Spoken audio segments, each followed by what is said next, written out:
salaamaaleykum yéen a ngi ak Sala bu seen émission Fee mu fi ak feneen tey nag ay kebab laa leen indil kebab au poulet yu neex saf suñu poivron rouge la ñuy jël ak soble gis nga mixé ko suñ ko mixé ba mu nooy ñu def ko ci benn passoire voilà suñ ko defee ci passoire li ñuy def mooy jël spatule bi di bës di nal comme ça ndox bi nekk ci oignon bi ak poivron bi yépp génn loolu la ñu soxla gis nga voilà dañuy nar rek. buñ ko nalee ba muy kii ñu teg muy fendi ñu jël suñu ginaar boo xam raxas nañ ko ba mu set moom tam teg ko ba mu fendi jël essuie-tout fomp ko ba mu wow ñu soog ko mixé dañu soxla ginaar bi wow sinon bu ñuy former kebab yi rek dinañ sonn gis nga noonu suñ ko walee ba mu nooy ñu jël ko sotti ko ci benn saladier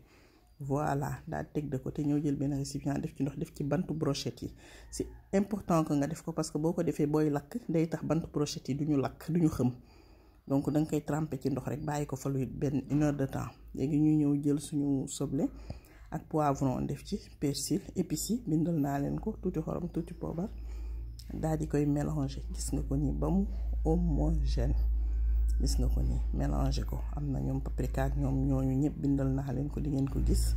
bu ko defee suñ ko mélanger ba mu homogène légumes yi ak poulet bi yëpp jaxasoo nekk benn gis nga ko nii.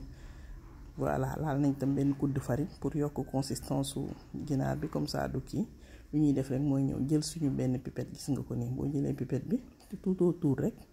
nga ko ci former mu formé wu nga teg ci benn plat gis nga ñii rek nga ko ciy def lii mooy mini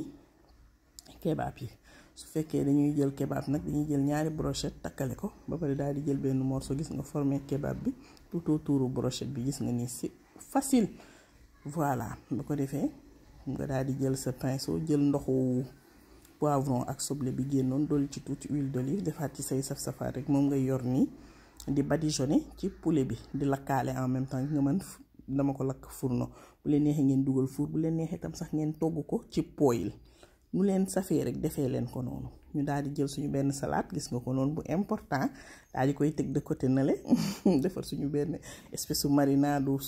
soble bu saf. gis nga ko noonu wis ko ci kaw légumes ya féete ne wis ko ci kaw kebab yi jëlal ma lii sain neex yomb gaaw bu leen fàtte abonné bu leen fàtte aimer soo leen amee ay question ci commentaire yi